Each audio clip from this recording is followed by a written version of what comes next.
नमस्कार दोस्तों, CTET paper 2 social science के लिए एक ऐसी मैराथन वीडियो लेकर आया हूं जिसमें पीवाईक्यू क्वेश्चन के साथ साथ एनसीईआरटी के क्वेश्चन और पेडागोजी के क्वेश्चन एकमात्र वीडियो में करवाने वाला हूं।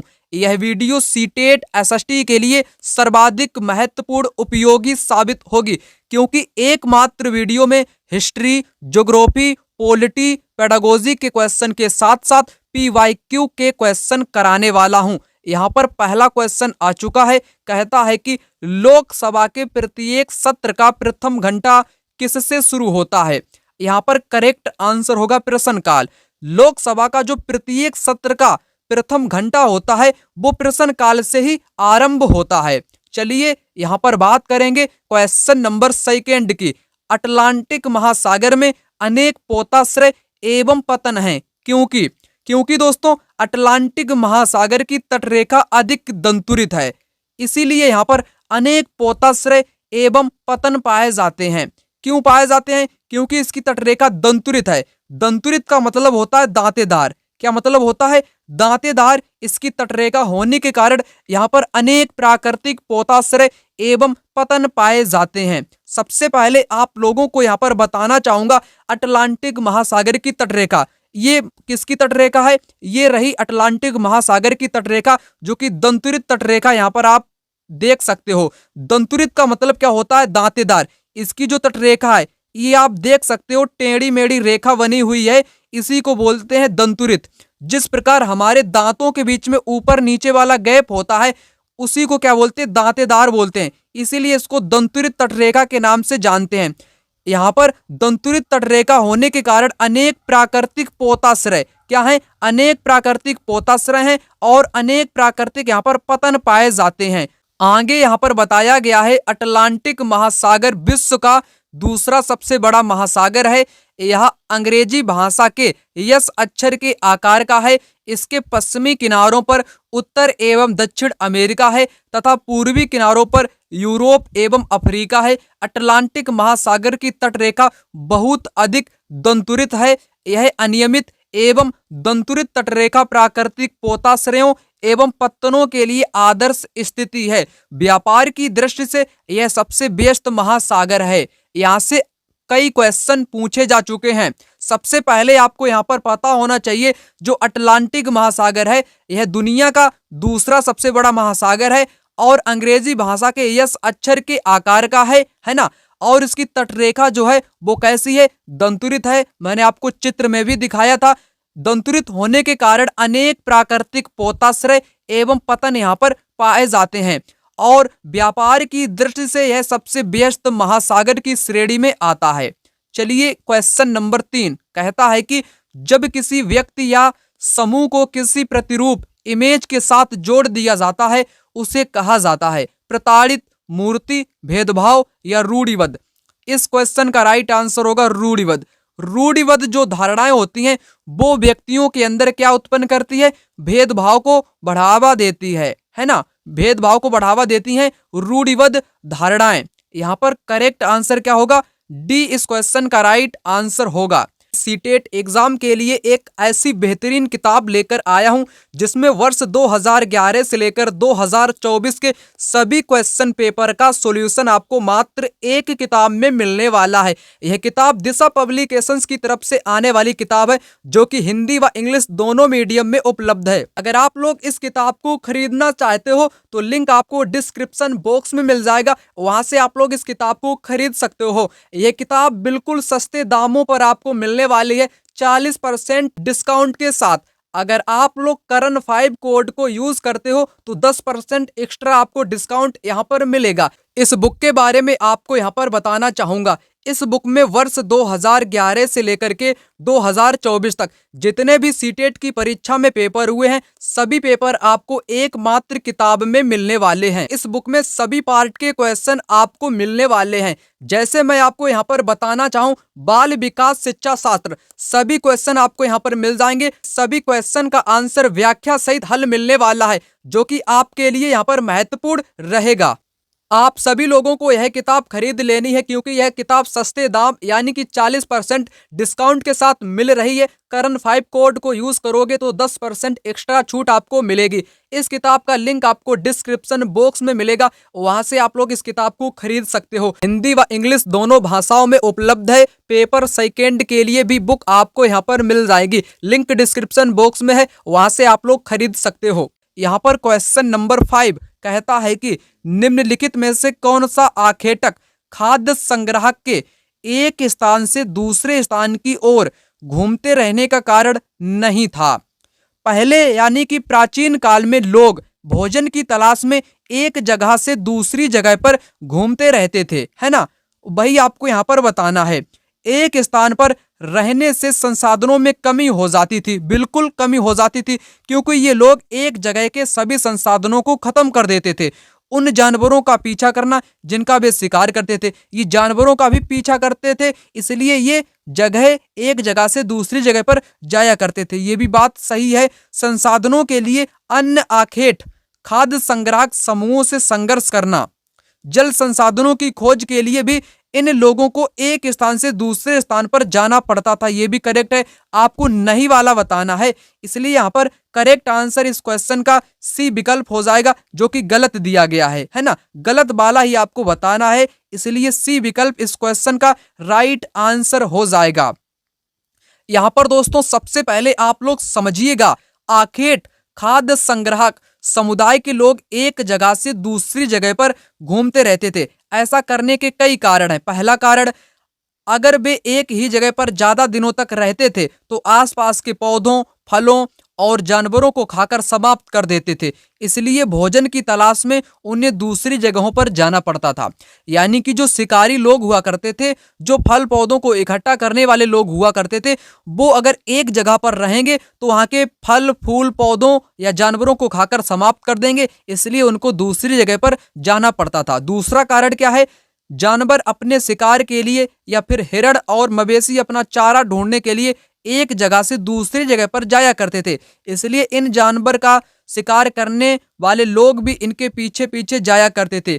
जो जंगली जानवर हैं जैसे हिरण है या कोई मवेशी जानवर है, वो चारा की तलाश में दूसरी जगह पर जाया करता था। उनका पीछा करते करते ये शिकारी लोग भी उनके पीछे जाया करते थे उनको मारने के लिए, इसलिए इनको स्थान बदलना पड़ता था। यहाँ पर तीसरा कारण बताया गया है, पेड़ों और पौधों में फल फूल अलग अलग मौसम में आते थे, इसलिए लोग उनकी तलाश में उपयुक्त मौसम के अनुसार अन्य इलाकों में घूमते होंगे। यानी कि हर मौसम में हर जो जो फल है ना वो आते नहीं थे, किसी विशिष्ट मौसम में ही फल आया करते थे, इसलिए लोगों को जाना पड़ता था दूसरी जगहों पर। चौथा कारण बताया गया है, पानी के बिना किसी भी प्राणी या पेड़ पौधों का जीवित रहना संभव नहीं होता है। पानी झीलों, झरनों, नदियों में ही मिलता था। यद्यपि कई नदियों और झीलों का पानी कभी नहीं सूखता था। कुछ झीलों और नदियों में पानी बारिश के बाद ही मिल पाता था, इसलिए ऐसी झीलों या नदियों के किनारे बसे लोगों को सूखे मौसम में पानी की तलाश में इधर उधर जाना पड़ता था। तो पानी की तलाश में भी इन लोगों को अपना स्थान बदलना पड़ता था। आशा करता हूं आपने इस क्वेश्चन को बेहतरीन ढंग से समझ लिया होगा। इस क्वेश्चन में अब आपको कोई भी दिक्कत नहीं रही होगी। यहाँ पर नहीं वाला पूछा था, इसलिए सी विकल्प इस क्वेश्चन का राइट आंसर हो जाएगा। चलिए आगे यहाँ पर बढ़ते हैं। यहाँ पर question number 6, east India company ने 1651 में बंगाल में हुगली नदी के किनारे फैक्ट्री स्थापित की। इन्होंने क्यों हुगली नदी के किनारे ही अपनी फैक्ट्री 1651 में स्थापित की थी? स्थानीय किसानों से नील खरीदकर उसे इंग्लैंड भेजने के लिए, एक आधार बेस स्थापित करने के लिए जहां से फैक्ट्री अपना काम चला सके, इंग्लैंड को निर्यात करने हेतु सूती कपड़ों के उत्पादन के लिए, मसालों को खरीदकर उन्हें इंग्लैंड भेजने के लिए। यहाँ पर करेक्ट आंसर इस क्वेश्चन क्या होगा? इस क्वेश्चन का राइट आंसर होगा यहाँ पर बी विकल्प। एक आधार बनाने के लिए या बेस स्थापित करने के लिए इन्होंने फैक्ट्री खोली थी, क्योंकि वहां से ये लोग अपना काम चला सकें, है ना, 1651 में। यहाँ पर बी विकल्प इस क्वेश्चन का राइट आंसर होगा। क्वेश्चन नंबर 7, एडुसैड से क्या अभिप्राय है? सौर मंडल में खोजा गया एक नया ग्रह, एक क्षुद्र ग्रह जो मंगल और बृहस्पति की कक्षाओं के बीच में पाया जाता है। एक मानव निर्मित भारतीय उपग्रह रॉकेट जिसका उपयोग मानव निर्मित उपग्रहों को सूर्य की कक्षा में स्थापित करने के लिए किया जाता है। इस क्वेश्चन का राइट आंसर क्या होगा? यहाँ पर सी विकल्प होगा, एक मानव निर्मित भारतीय उपग्रह। एक मानव निर्मित ये भारतीय उपग्रह है जिसका नाम क्या है? एडुसैट इसका नाम है। यहाँ पर आपको कुछ महत्वपूर्ण चीजों के बारे में बताना चाहूंगा। यहाँ पर आप लोग इसको देख पा रहे होंगे। यहाँ पर उपग्रह के बारे में, उपग्रह एक खगोलीय पिंड है जो ग्रहों के चारों ओर उसी प्रकार चक्कर लगाता है जिस प्रकार ग्रह सूर्य के चारों ओर चक्कर लगाते हैं। मानव निर्मित उपग्रह यहाँ पर कुछ आपके बताए गए हैं। मानव निर्मित उपग्रह एक कृत्रिम पिंड होते हैं। यह वैज्ञानिकों के द्वारा बनाया गया होता है जिसका उपयोग ब्रह्मांड के बारे में जानकारी प्राप्त करने एवं पृथ्वी पर संचार माध्यम के लिए किया जाता है। इसे रॉकेट के द्वारा अंतरिक्ष में भेजा जाता है। किसके द्वारा? रॉकेट के द्वारा अंतरिक्ष में इसको भेजा जाता है। अंतरिक्ष में उपस्थित कुछ भारतीय उपग्रहों के नाम इनसैट, IRS, एडुसैट इत्यादि। तो यहाँ पर 3 महत्वपूर्ण बताए गए हैं, इनसैट, IRS, एडुसैट। ये कुछ प्रमुख भारतीय क्या है? भारतीय उपग्रह हैं, है ना। रॉकेट का पृथ्वी पर गिरना, उपग्रह का कक्षा में प्रवेश, यहाँ पर आप चित्र भी देख सकते हो। क्वेश्चन नंबर 8, भूगोल की वह शाखा जो विशिष्ट मानव जनसंख्या की संरचना के विषय से संबंधित है कहलाती है? जैव भूगोल, जनसांख्यिकी भूगोल, मानव भूगोल या नगरीय भूगोल? इस क्वेश्चन का राइट आंसर क्या होगा? जनसांख्यिकी भूगोल। जनसांख्यिकी भूगोल में जनसंख्या, जो मानव की जनसंख्या होती है ना, उसका अध्ययन किया जाता है। जनसंख्या का अध्ययन किया जाता है। लिंग संगठन, जो लिंग संगठन होता है ना, जनसंख्या के अंतर्गत ही आता है, उसका अध्ययन किया जाता है। लिंगानुपात जो होता है ना, पुरुषों की जनसंख्या कितनी है, महिलाओं की कितनी जनसंख्या है, उसका अध्ययन भी जनसांख्यिकी के अंतर्गत किया जाता है। ठीक है ना। ये सारी जानकारी किसके अंतर्गत आती है? जनसांख्यिकी के अंतर्गत ही आती है। अगर कोई भी जनसंख्या का अध्ययन करेगा, या जनसंख्या भूगोल भी एक होती है जिसको जनसांख्यिकी के नाम से ही जानते हैं। भूगोल दरअसल आपके 2 प्रकार की होती है। एक मानव भूगोल होती है। कौन सी भूगोल? एक मानव भूगोल और एक भौतिक भूगोल, है ना। भौतिक भूगोल और मानव भूगोल, ज्योग्राफी 2 प्रकार की होती है, मानव भूगोल, भौतिक भूगोल। मानव भूगोल जो होता है ना, मानव भूगोल के अंतर्गत ही जनसांख्यिकी भूगोल का अध्ययन किया जाता है। नगरीय भूगोल में क्या होता है? नगरों के बारे में अध्ययन किया जाता है। नगरों की स्थिति कैसी है, नगर का निर्माण कैसे होता है, इसका नियोजन कैसे होता है, ये नगर भूगोल के अंतर्गत अध्ययन किया जाता है। जैव भूगोल में जीवों का अध्ययन किया जाता है ना। जो पर्यावरण के जीव जंतु होते हैं, पेड़ पौधे होते हैं, उनका अध्ययन यहाँ पर किया जाता है। जनसांख्यिकी में जनसंख्या का अध्ययन किया जाता है। मैंने आपको सारी जानकारियां यहाँ पर बता दी, इसलिए करेक्ट आंसर यहाँ पर जनसांख्यिकी हो जाएगा। यहाँ पर क्वेश्चन नंबर 9, एक निश्चित क्षेत्र जहां रहने वाले सभी मतदाता अपना प्रतिनिधि चुनते हैं कहलाता है? राज्य, क्षेत्र, सीमा या निर्वाचन क्षेत्र? यहाँ पर इस क्वेश्चन का राइट आंसर होगा निर्वाचन क्षेत्र। निर्वाचन क्षेत्र क्या होता है? एक निश्चित क्षेत्र होता है जहां पर सभी मतदाता अपने प्रतिनिधि को चुनते हैं, वो निर्वाचन क्षेत्र कहलाता है। यहाँ पर क्वेश्चन नंबर 10 कहता है, कथनों को पढ़िए और नीचे दिए गए विकल्पों में से सही उत्तर चुनिए। कथन ए, सेरीकल्चर विशेष रूप से निर्मित तालाबों और पोखरों में मत्स्य पालन है। कथन बी, पीसीकल्चर रेशम के कीटों का वाणिज्यिक पालन है। यहाँ पर आपको करेक्ट बताना है, ए सही, बी गलत, ए गलत, बी सही, दोनों सही या दोनों गलत। चलिए आपको यहाँ पर बताता हूँ। सेरीकल्चर क्या होता है? ये होता है रेशम के कीटों का पालन। रेशम के कीटों का पालन सेरीकल्चर कहलाता है। बल्कि यहाँ पर कहा गया विशेष रूप से निर्मित तालाबों पोखरों में मत्स्य पालन, इसलिए गलत है।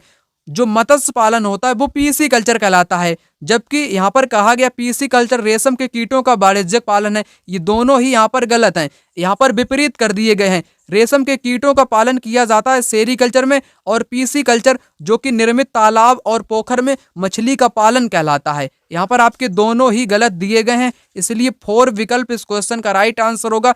ए और बी दोनों गलत हैं। यहाँ पर आपको बताना चाहूंगा सेरीकल्चर। सेरीकल्चर क्या होता है? रेशम के कीटों का पालन। रेशम के जो कीड़े होते हैं ना, कीटों का पालन क्या कहलाता है? सेरीकल्चर कहलाता है। पीसी कल्चर क्या होता है? मछलियों का पालन कृत्रिम रूप से किसी तालाब या पोखर या टैंक में जो मछलियों का पालन कहलाता है वो पीसी कल्चर कहलाता है, मछली पालन, है ना। आगे हार्टिकल्चर। हार्टिकल्चर क्या होता है? हार्टिकल्चर होता है सब्जी वाली खेती, बागाती वाली खेती। सब्जी हो गया, फल हो गया, फूल हो गया, इस कृषि को क्या बोलते हैं? हार्टिकल्चर बोलते हैं। बीटी कल्चर क्या बोलते हैं? अंगूर की खेती को। अंगूर की जो खेती होती है, अंगूर की खेती को बोलते हैं बीटी कल्चर। एपी कल्चर बोलते हैं मधुमक्खी पालन को। किसको? मधुमक्खी पालन को क्या बोलते हैं? मधुमक्खी पालन को बोलते हैं एपी कल्चर। यहाँ पर आप चित्र को भी देख सकते हो, सेरीकल्चर, रेशम के कीट। यहाँ पर ये रेशम का कीट है ना, रेशम का कीट। ये यहाँ पर आप देख पा रहे हो, रेशम के कीट से ऊन यहाँ पर प्राप्त की जाती है। आगे दोस्तों पीसी कल्चर, जो कि मछली पालन। मछलियों को आप यहाँ पर देख पा रहे हो, किसी विशेष रूप से निर्मित टैंक या तालाब में मछलियों का जो प्रजनन या पालन क्या कहलाता है? पीसी कल्चर कहलाता है। और आगे यहाँ पर बीटी कल्चर, अंगूर की खेती। किसकी खेती? अंगूर की जो खेती होती है वो क्या कहलाती है? बीटी कल्चर कहलाती है।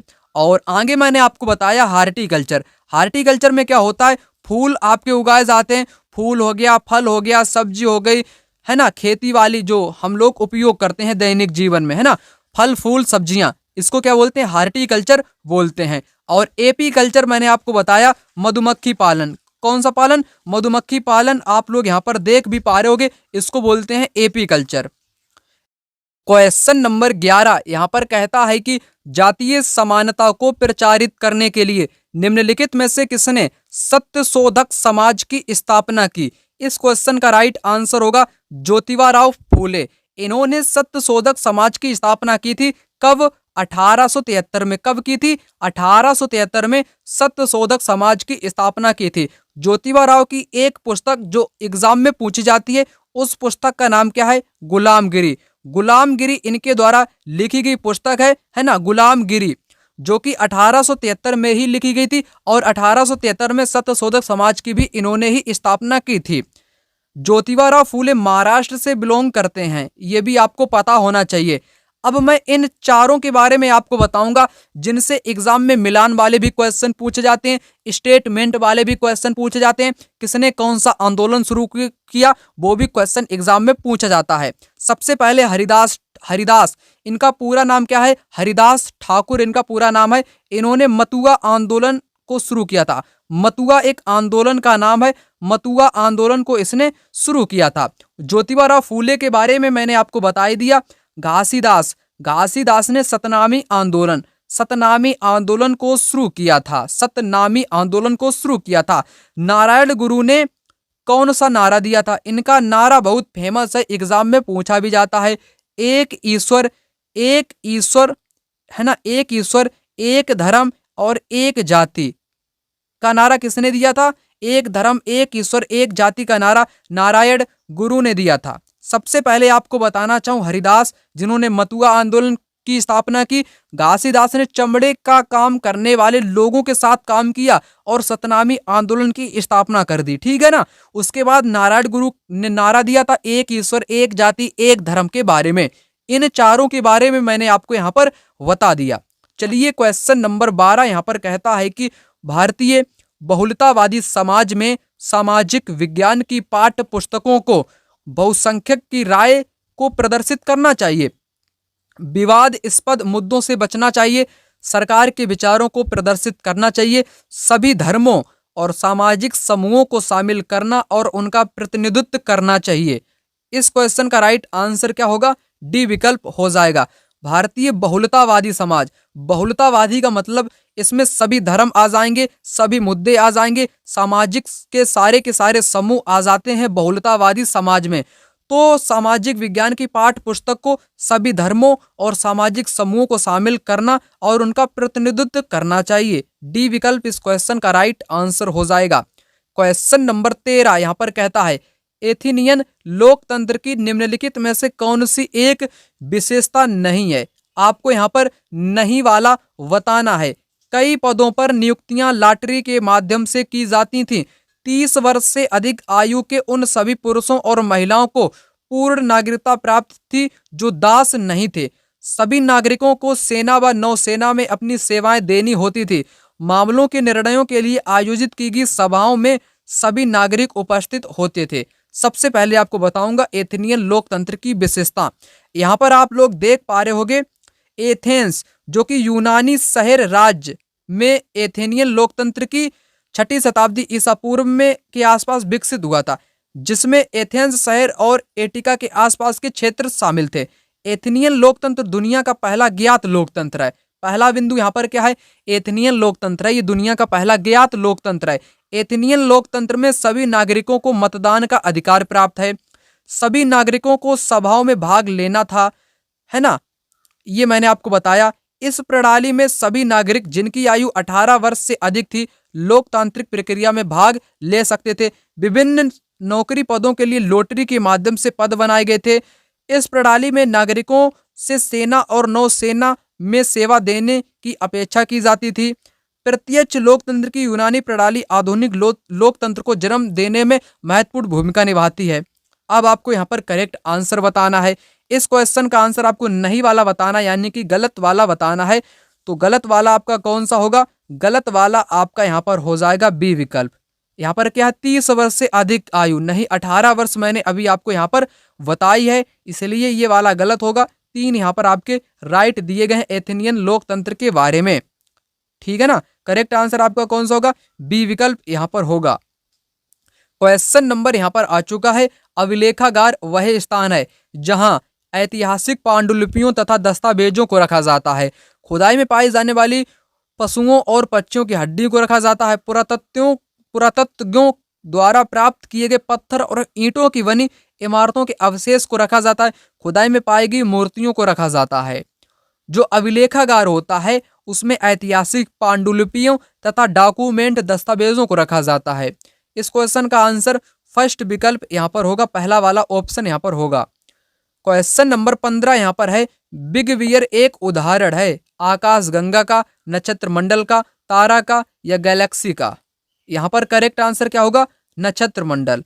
नक्षत्र मंडल का उदाहरण है बिग बियर। कौन सा? बिग बियर क्या है? एक क्या है? एक ये नक्षत्र मंडल है। यहाँ पर दोस्तों रात्रि में आसमान की ओर देखते समय आप तारों के विभिन्न समूह द्वारा बनाई गई विविध आकृति को देख सकते हो। ये नक्षत्र मंडल कहलाते हैं। जो आकृतियां बनी होती है ना रात्रि में आसमान में तारों की, तो वो क्या कहलाती हैं? नक्षत्र मंडल कहलाती हैं। अर्सा मेजर या बिग बियर इसी प्रकार का एक नक्षत्र मंडल है। तो बिग बियर क्या है? बिग बियर एक प्रकार का नक्षत्र मंडल है।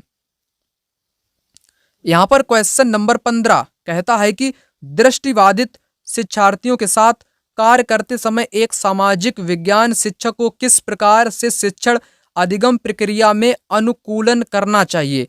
यथोचित विराम तथा पुनरावृत्ति के साथ स्पष्ट एवं उच्च आवाज में बोलना, विविध प्रकार के आकर्षक दृश्यों वाले कार्यपत्रों का प्रयोग करना, मौखिक संकेतकों द्वारा कल्पना करने के अवसरों को उत्पन्न करना, कक्षा में चर्चा के दौरान टेक्सटाइल यानी कि स्पर्श करने वाली सामग्रियों को शामिल करना।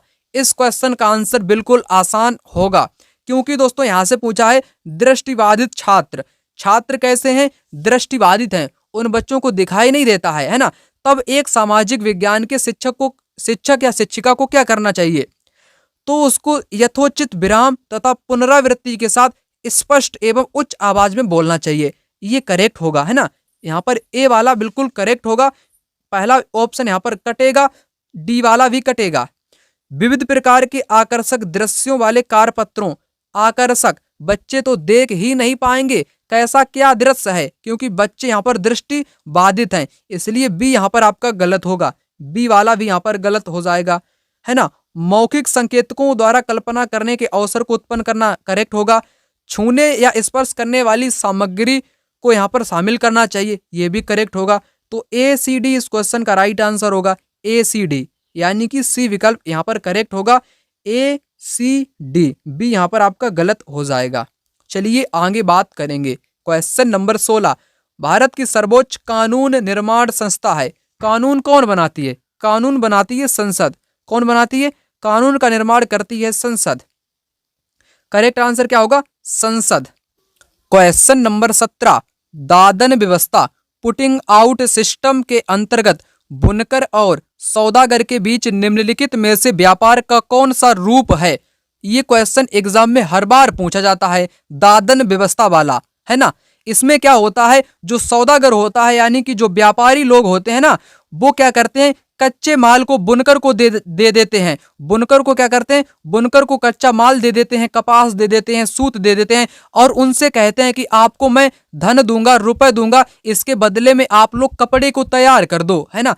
कम कीमत पर ये लोग कपड़े को तैयार कर देते हैं, यही कहलाता है दादन व्यवस्था। तो इस क्वेश्चन का आंसर क्या होगा, बुनकर सूत खुले बाजार से खरीदते हैं, खुले बाजार से नहीं खरीदते हैं। इनको तो सूत कौन दे देता है, सौदागर लोग ही दे देते हैं। सौदागर से न्यूनतम बोली पर सूत खरीदा जाता है नहीं, ये फ्री में देते हैं सूत, और इनसे कहते हैं कि आप कपड़ों का निर्माण करो, जितने कपड़े आप लोग बना लोगे उसके बदले में हम लोग आपको धन दे देंगे, है ना। सौदागर द्वारा सूत बुनकर को बेचा जाता है, इसमें बेचा नहीं जाता है ना, बेचा नहीं जाता है। सौदागर द्वारा सूत की आपूर्ति बुनकर के लिए की जाती है, और तैयार कपड़ा बुनकर से कम कीमत पर वापस खरीदा जाता है। आप लोगों ने यहाँ पर समझ लिया होगा, डी विकल्प इस क्वेश्चन का राइट आंसर यहाँ पर हो जाएगा। चलिए आगे बात करेंगे क्वेश्चन नंबर 18, सामाजिक विज्ञान के बारे में निम्नलिखित में से कौन सा कथन सही है। सोशल साइंस के बारे में आपको ट्रू कथन बताना है, ट्रू स्टेटमेंट। समाज के विविध सरोकारों से सामाजिक विज्ञान का कोई संबंध नहीं है। सामाजिक विज्ञान सजातीयत और रीति रिवाजों पर बल देता है। सामाजिक विज्ञान एक विषयनिष्ठ अनुशासन है। सामाजिक विज्ञान एक विश्लेषणात्मक और सृजनात्मक मानस की नींव रखता है। करेक्ट आंसर यहाँ पर डी विकल्प होगा, सामाजिक विज्ञान एक विश्लेषणात्मक और सृजनात्मक मानस की नींव रखता है। चलिए आगे यहाँ पर बात करेंगे क्वेश्चन नंबर 19 की। पृथ्वी से चंद्रमा का केवल एक ही भाग दिखाई पड़ता है, क्योंकि चंद्रमा का दूसरा भाग केवल दिन के समय पृथ्वी की ओर होता है। चंद्रमा का दूसरा भाग केवल अमावस्या को पृथ्वी की ओर होता है। चंद्रमा को पृथ्वी के चारों ओर चक्कर लगाने में तथा अपने अक्ष पर घूमने में समान समय लगता है। चंद्रमा को अपने अक्ष पर एक चक्कर लगाने में 1 प्रकाश वर्ष का टाइम लगता है। आपको करेक्ट आंसर बताना है।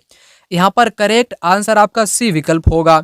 चंद्रमा को पृथ्वी के चारों ओर चक्कर लगाने में तथा अपने अक्ष पर घूमने में समान समय लगता है, जिस कारण पृथ्वी से चंद्रमा का केवल एक ही भाग दिखाई पड़ता है। आइए इसको NCERT से आपको समझाता हूं। चंद्रमा पृथ्वी का एक चक्कर लगभग 27 दिन में पूरा करता है। कितने दिन में?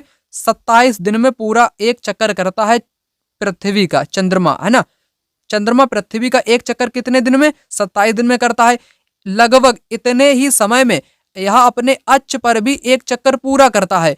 इसके परिणाम स्वरूप पृथ्वी से हमें चंद्रमा का केवल एक ही भाग दिखाई पड़ता है। चंद्रमा की परिस्थितियां जीवन के लिए अनुकूल नहीं है।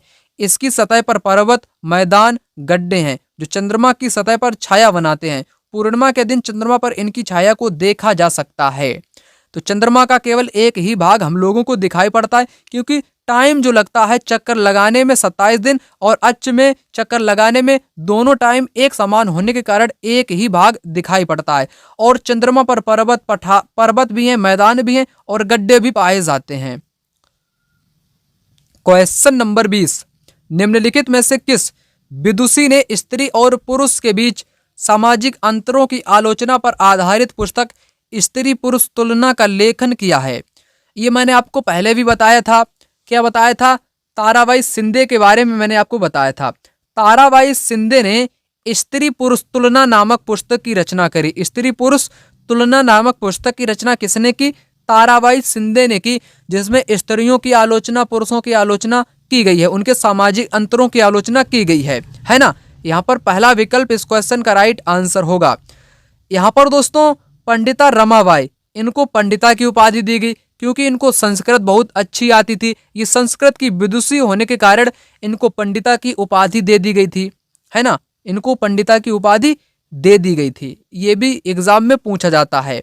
चलिए आगे यहाँ पर बात करेंगे। क्वेश्चन नंबर 21, ऋग्वेद के विषय में निम्नलिखित 3 कथनों पर विचार कीजिए और सही उत्तर का चयन कीजिए। किसके बारे में? ऋग्वेद। सबसे पहले ऋग्वेद के बारे में जान लेते हैं। ऋग्वेद जो है इसका टाइम क्या है? ये दोस्तों 1500 1500 ईसा पूर्व से लेकर के 1500 ईसा पूर्व से लेकर के 600 ईसा पूर्व तक का टाइम क्या कहलाता है? तक का टाइम वैदिक काल कहलाता है। क्या कहलाता है? ये वैदिक काल कहलाता है। क्या कहलाता है? वैदिक काल कहलाता है। वैदिक काल को दो भागों में डिवाइड किया गया है। दो भागों में डिवाइड किया गया है। एक तो ऋग्वैदिक काल हो गया ना, ऋग्वैदिक हो गया। दूसरा क्या हो गया? दूसरा उत्तर वैदिक काल हो गया। उत्तर वैदिक काल हो गया। पहला कौन सा? ऋग्वैदिक काल। दूसरा उत्तर वैदिक काल हो गया। यहां पर दोस्तों ये टाइम जो मैंने आपको बताया, ये वैदिक काल का मैंने आपको यहां पर बताया है। अगर मैं ऋग्वैदिक का टाइम आपको बताऊं तो ये टाइम है 1500 ईसा पूर्व से लेकर के 1500 ईसा पूर्व से लेकर के 1000 ईसा पूर्व का टाइम क्या कहलाता है? ऋग्वैदिक काल कहलाता है। वहीं उत्तर वैदिक काल का टाइम आपको बताना चाहूं 1000 बीसी से लेकर के 600 बीसी यानी कि ईसा पूर्व बिफोर क्राइस्ट की मैं बात कर रहा हूं, ये रहता है उत्तर वैदिक काल का टाइम पीरियड। ठीक है ना। परंतु क्वेश्चन को आप यहां पर समझो, मैंने आपको जानकारी के लिए बता दिया है वैसे, है ना। तो ऋग्वेद आपसे पूछा गया है। ऋग्वेद की रचना 3500 वर्ष पूर्व में लिखा गया था, है ना। 3500 वर्ष पूर्व में लिखा गया था। कैसे हम लोगों को पता 3500 वर्ष पूर्व में लिखा गया था? मैंने आपको बताया 1500 ईसा पूर्व यानी कि ईसा मसीह के जन्म के 1500 साल पहले। वर्तमान में इसको 2000 आप मान लो, है ना। इसको आप जोड़ोगे तो कितना टाइम आएगा? 3500 टाइम आ जाएगा ना। कितना आ जाएगा? 3500। यहाँ पर आपका टाइम आ जाएगा 3500 ईसा पूर्व। तो यहाँ पर ये 3500 ईसा पूर्व में लिखा गया। यहाँ पर ये बात कैसी है? करेक्ट बात है, परंतु आपको मैं यहाँ पर बताऊंगा ये लगभग में बात है। कोई क्लियर थोड़ी ना होता इतिहास में ये घटना कब घटित है। ये बहुत प्राचीन काल की घटनाएं हैं, ये लगभग में हैं। कैसी हैं? ये लगभग में घटना है। इनकी रचना प्राकृत में, भाई प्राकृत में नहीं हुई थी बल्कि संस्कृत में हुई थी। ऋग्वेद की रचना संस्कृत में हुई थी, सभी लोग जानते होंगे, है ना। प्राकृत में थोड़ी ना हुई थी, तो इसलिए बी तो यहाँ पर गलत होगा ही। इसमें 1000 से अधिक सूक्त हैं, ये बात 100% राइट दी गई है। बी जिन जिन में है वो सबसे पहले आप इसको काटो। बी कैसा है? बी गलत है। बी कैसा है? बी गलत है। ये ऑप्शन यहाँ पर कटेगा, है ना। बी गलत है, ये भी आपका यहाँ पर कटेगा। बचेगा पहला और तीसरा। यहाँ पर बी गलत माना गया है ना। यहाँ पर बी गलत माना गया, परंतु सी गलत माना गया है, परंतु सी यहाँ पर सही है। तो इस प्रकार इस क्वेश्चन का आंसर क्या होगा? इस क्वेश्चन का आंसर सी तो एकदम राइट है। पहला ही विकल्प यहाँ पर करेक्ट आंसर इस क्वेश्चन का हो जाएगा। पहला यहाँ पर करेक्ट होगा और यहाँ पर दोनों आपके गलत हैं। ये कैसे गलत है? क्योंकि इतिहास की जो घटनाएं होती हैं वो लगभग में है। इसका कोई निश्चित थोड़ी ना है कि 3500 वर्ष पूर्व में ही लिखा गया था। क्या पता 3600 वर्ष पूर्व में लिखा गया हो, क्या पता 2800 ईसा पूर्व में लिखा गया हो, है ना। ये हो सकता है, ये लगभग में है, इसलिए इसको यहाँ पर नहीं माना जाएगा। रचना संस्कृत में हुई थी, इसलिए ये भी गलत है। करेक्ट आपका केवल और केवल सी यहाँ पर हो जाएगा। एनसीईआरटी में यहाँ पर क्या बताया गया है? 4 वेद होते हैं, ऋग्वेद, सामवेद, यजुर्वेद, अथर्ववेद, है ना। सबसे पुराना वेद कौन सा है? ऋग्वेद है, जिसकी रचना 3500 साल पहले हुई। यहाँ पर एनसीईआरटी में बताया गया 35 साल पहले हुई। कब हुई? 3500 साल पहले हुई, लेकिन लगभग में है, कोई क्लियर नहीं है कि 3500 साल में ही हुई थी। 1000 से इसमें अधिक प्रार्थनाएं हैं जिन्हें सूक्त कहा जाता है। सूक्त का मतलब होता है अच्छी तरह से बोला गया, जो कि विभिन्न देवी देवताओं की स्तुतियों में रचे गए थे। इनमें से 3 देवता बहुत महत्वपूर्ण है, अग्नि, इंद्र, सोम। अग्नि आग का देवता, इंद्र युद्ध का देवता, सोम एक पौधा था जिससे एक खास पेय बनाया जाता था, है ना। क्वेश्चन नंबर 22, निम्नलिखित में से कौन सा तथ्य भारत के उत्तरी भागों के ग्राम प्रधान ग्राम भोजक के बारे में सत्य नहीं है? ये क्वेश्चन दोस्तों इस वर्ष भी एग्जाम में पूछा गया था और पिछले कई वर्षों में भी पूछा जा चुका है। ग्राम भोजक वाला, ग्राम भोजक जो उत्तरी भारत में एक प्रमुख व्यक्ति था, उत्तरी भारत में ना प्रमुख व्यक्ति था, उसके बारे में आपको बताना है। वह अक्सर सबसे बड़ा जमींदार होता था, ये बात करेक्ट है। उसका पद वंशानुगत होता था, ये भी बात करेक्ट है। राजा ने कभी उसका उपयोग कर वसूलने के लिए नहीं किया, कर वसूलने के लिए नहीं किया। नहीं वाला यहाँ पर गलत है, क्योंकि ये कर भी वसूलता था समय समय पर। इसको जैसे ही मौका मिलता था तो ये कर भी वसूलने लगता था। कभी कभी तो ये पुलिस का भी काम करने लगता था, पुलिस का भी काम करने लगता था। कौन? ग्राम भोजक। आमतौर पर उसके पास जमीन बहुत थी, जमीन पर जो दास थे और भाड़े के श्रमिक हुआ करते थे, यहाँ पर ये नहीं के कारण गलत है, इसलिए इस क्वेश्चन का राइट आंसर आपको नहीं वाला ही बताना है। तो यहाँ पर थर्ड विकल्प इस क्वेश्चन का राइट आंसर होगा। ग्राम भोजक के बारे में, वह ग्राम प्रधान था, वह सबसे बड़ा जमींदार था, है ना। अपने दासों को भाड़े पर रखता था, खेती करवाता था। वो कभी कभी न्यायाधीश के रूप में भी काम करता था, कभी कभी पुलिस के रूप में भी काम करता था। उसका पद वंशानुगत होता था, है ना। उसके पास जमीन बहुत थी, दास भी रहा करते थे। वो कभी कभी कर भी वसूला करता था, है ना, टैक्स। आगे क्वेश्चन है यहाँ पर 23 नंबर का। कहता है कि भारत में पंचायती राज प्रणाली के संबंध में निम्नलिखित में से कौन सा कथन सही है। पंचायती राज प्रणाली संवैधानिक दिशा निर्देशों के अंतर्गत देश के प्रत्येक राज्य में पंचायतों के संबंध में अपने अपने कानून होते हैं। ये बात तो करेक्ट कही गई है। ग्राम सभा के सचिव का चुनाव उसके सदस्यों के द्वारा होता है। ये क्वेश्चन अक्सर पूछा जाता है कि सचिव का चुनाव कैसे होता है। क्वेश्चन एक चीज मैं आपको यहाँ पर बताना चाहूंगा जो कि आपको कई टीचर नहीं बताते हैं। यहाँ पर दोस्तों जो ये इसके विकल्प है ना, ये विकल्प से ही कई बार क्वेश्चन रिपीट होते हैं, दोहराए जाते हैं क्वेश्चन। सिर्फ और सिर्फ कहां से दोहराए जाते हैं क्वेश्चन? विकल्पों से बनाए जाते हैं क्वेश्चन, बार बार बनाए गए हैं। मैं आपको इसलिए सारी जानकारी एक ही वीडियो में प्रोवाइड कराता हूं जितनी भी हो सके, है ना। भारत में पंचायती राज प्रणाली के बारे में पहला ही कथन यहाँ पर करेक्ट है, परंतु ग्राम सभा का जो सचिव होता है उसका कोई चुनाव नहीं होता है। इसकी नियुक्ति सरकार के द्वारा की जाती है। जो सेक्रेटरी होता है ना, सचिव, ग्रामीण क्षेत्र वाले लोग इसको जानते होंगे, उसकी नियुक्ति सरकार के द्वारा की जाती है। एग्जाम देता है वो बंदा, तब वो नौकरी पाता है सचिव की। कोई उसके सदस्य उसका चुनाव नहीं करते हैं। जिला परिषद पंचायती राज प्रणाली का द्वितीय स्तर नहीं है, ये पहला ही स्तर होता है, इसलिए गलत है। ग्राम पंचायत की अवधि 4 वर्ष नहीं होती बल्कि 5 वर्ष होती है, 5 ईयर्स होती है ना। तो ये ऑप्शन भी आप यहाँ पर समझ लिया करो, क्यों मैं बताता हूं, है ना। इनको करेक्ट आंसर पहला वाला यहाँ पर होगा। 24 नंबर का क्वेश्चन, उच्च प्राथमिक स्तर पर भूगोल के शिक्षण के लिए निम्नलिखित में से कौन सी विधि अधिक उपयोगी होगी? ज्योग्राफी के लिए कहानी सुनना। क्या भूगोल के बारे में बच्चों को कहानी सुनाओगे? नहीं सुनाएंगे। वाद विवाद करोगे? नहीं करेंगे। परिचर्चा करोगे? नहीं करेंगे। क्षेत्र भ्रमण करोगे? बिल्कुल करेंगे। करेक्ट आंसर यहाँ पर होगा क्षेत्र भ्रमण। यानी कि भूगोल एक ऐसा विषय है जो कि भूगोल के अंतर्गत सभी चीजों का अध्ययन किया जाता है जो हम लोगों को दिखाई देता है। मिट्टी है, जल है, पेड़ पौधे, सब कुछ, आकाश दिखाई पड़ता है। जितना भी हम लोगों को दिखाई पड़ता है वो दरअसल भूगोल ही होता है। यानी कि क्षेत्र भ्रमण करवा दो तो भूगोल के बारे में बच्चों को अधिक जानकारी प्राप्त हो जाएगी। क्वेश्चन नंबर 25 कहता है, मौलिक अधिकारों के विषय में निम्नलिखित 2 कथनों के बारे में यहाँ पर आपको सही बताना है। भारत के संविधान में दिए गए सभी मौलिक अधिकार न्यायालय में बाध्यकारी हैं। न्यायालय में कैसे हैं? बाध्यकारी हैं। ये बात बिल्कुल करेक्ट दी गई है। जो मौलिक अधिकार हैं ये नागरिकों के, यानी कि मानवाधिकार एक प्रकार से आप लोग इनको कह सकते हो, जो कि न्यायालय में बाध्यकारी हैं। बिल्कुल करेक्ट यहाँ पर होगा।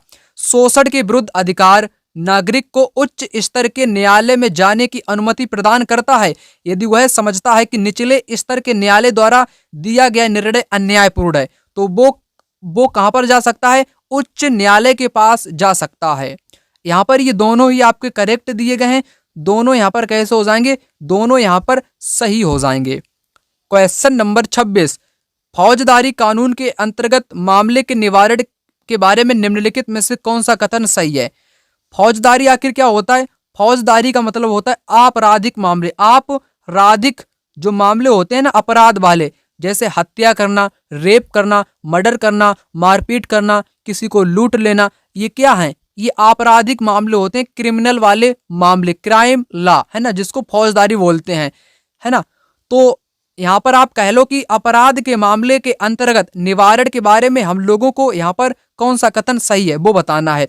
सबसे पहले न्यायालय में मामले को दर्ज कराया जाता है, उसके बाद पुलिस के पास प्रथम सूचना रिपोर्ट दर्ज कराई जाती है।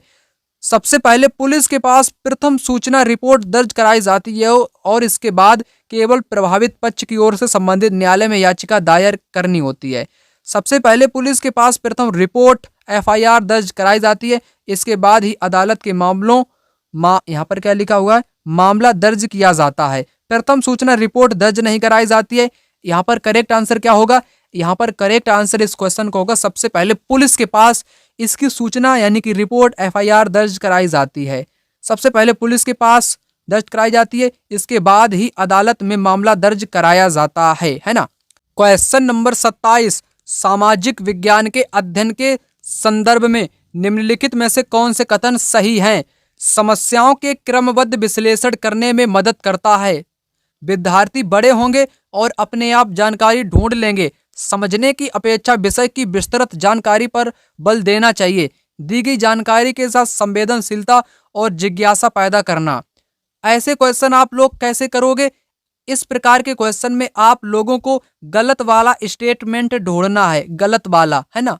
सबसे पहले आपको यहाँ पर गलत ढूंढ लेना है। जैसे यहाँ पर विस्तृत जानकारी वाला गलत होता है, विस्तृत व्याख्या, विस्तृत जानकारी, यानी कि सी जिन जिन में होगा वो यहाँ से आपका कट जाएगा, राइट आंसर आपको मिल जाएगा।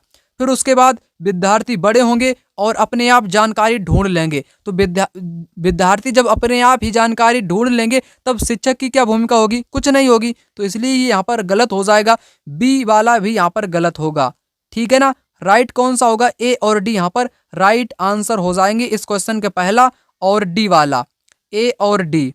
ए डी कहाँ गया आपका? सी विकल्प, सी विकल्प इस क्वेश्चन का राइट आंसर हो जाएगा। क्वेश्चन नंबर 28, 19वीं सदी में निम्नलिखित में से किसने कुरान शरीफ की आयतों का हवाला देकर कहा कि महिलाओं को भी शिक्षा का अधिकार मिलना चाहिए या शिक्षा के लिए तर्क दिया था? तो उस महिला का नाम क्या है? उस महिला का नाम है मुमताज अली। क्या नाम है? मुमताज अली उस महिला का नाम है। रुकैया सखावत हुसैन, है ना, ये महिला बहुत इंपॉर्टेंट है, जिन्होंने सुल्ताना का स्वप्न कहानी लिखा है। क्या लिखा है? सुल्ताना का स्वप्न कहानी की लेखिका कौन है? तो रुकैया सखावत हुसैन है ना। मुमताज अली ने क्या कहा है कि महिलाओं को भी शिक्षा का अधिकार मिलना चाहिए कुरान शरीफ की आयतों का हवाला देकर। चलिए आगे बात करेंगे। क्वेश्चन नंबर 29 कहता है, कोई व्यक्ति जिला जज के न्यायालय द्वारा दिए गए फैसले से असंतुष्ट हुआ तो अपील प्रणाली के अनुसार वह निम्नलिखित न्यायालयों में से किसमें अपील कर सकता है? जांच न्यायालय, सत्र न्यायालय, उच्चतम न्यायालय या उच्च न्यायालय? तो वो कर सकता है उच्चतम न्यायालय में। अगर वो निचली प्रणाली के द्वारा संतुष्ट नहीं है तो वो उच्च न्यायालय में अपील कर सकता है। क्वेश्चन नंबर 30, निम्नलिखित में से कौन सा कथन खनिज के बारे में सही नहीं है? नहीं वाला आपको बताना है। सभी खनिज अधात्विक होते हैं, ये प्राकृतिक रूप से प्राप्त होने वाले पदार्थ हैं, इनका एक निश्चित रासायनिक संगठन होता है, ये विभिन्न प्रकार के भूवैज्ञानिक परिवेश में निर्मित होते हैं।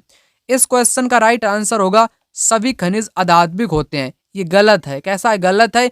नहीं वाला आपको बताना ना, इसलिए गलत वाला ही आपको चुनना पड़ेगा। जो दोस्तों खनिज होते हैं ना, खनिज आपके धात्विक भी होते हैं। कैसे होते हैं? धात्विक भी होते हैं और अधात्विक भी होते हैं ना। खनिज दो प्रकार के होते हैं, धात्विक और अधात्विक। धात्विक क्या होता है? जिसमें धातु पाई जाती हो वो धात्विक होते हैं, जिसमें धातु ना पाई जाती हो, जो अधातु पाई जाती हो, वो क्या कहलाते हैं? अधात्विक खनिज कहलाते हैं। इसलिए यहाँ पर कहा गया सभी खनिज अधात्विक है। अधात्विक सभी नहीं होते हैं, कुछ आपके धात्विक भी होते हैं, कुछ आपके अधात्विक भी होते हैं, इसलिए ये यहाँ पर गलत दिया गया है। और बाकी ये तीन आपके राइट दिए गए हैं, नहीं वाला आपको बताना है, इसलिए करेक्ट आंसर पहला विकल्प इस क्वेश्चन का होगा। क्वेश्चन नंबर 31, प्रश्न उत्तर तकनीकी सामाजिक विज्ञान शिक्षण में काफी प्रभावी हो सकती है क्योंकि यह किसको सुनिश्चित करती है? दोस्तों, परीक्षा को बेहतर तरीके से करने संबंधित विद्यार्थी की योग्यता, विद्यार्थियों द्वारा अच्छी तैयारी के साथ कक्षा में आना, अधिक अनुशासित कक्षा, शिक्षार्थियों द्वारा सक्रिय सहभागिता। यहाँ पर करेक्ट आंसर होगा शिक्षार्थियों द्वारा सक्रिय सहभागिता। प्रश्न उत्तर तकनीकी सामाजिक विज्ञान के शिक्षण में काफी प्रभावी हो सकती है। यह क्या सुनिश्चित करती है? यह शिक्षार्थियों द्वारा सक्रिय सहभागिता को सुनिश्चित करती है। अगला प्रश्न, हुएन त्सांग किसके शासनकाल में भारत आया था? है ना। तो इसकी ट्रिक मैं आपको बताऊंगा। हुएन त्सांग जो कि चाइना से भारत में आया था, यह हर्षवर्धन काल के दौरान भारत में आया था। हर्षवर्धन का नाम हा से है ना, हर्षवर्धन का नाम भी हा से है। हुएन त्सांग का नाम भी हा से है, इसलिए आप लोग कंफ्यूज मत होइएगा, है ना। तो आप लोगों को मैंने यहाँ पर बता दिया, दोनों का नाम हा से है, इसलिए हर्षवर्धन आपको यहाँ पर टिक मारना है। एक आपका इत सिंह भी आया करता था भारत में, ये भी चाइना से आया करता था, है ना, इत सिंह, राइट आंसर आपका हर्षवर्धन यहाँ पर होगा। क्वेश्चन नंबर यहाँ पर है 33।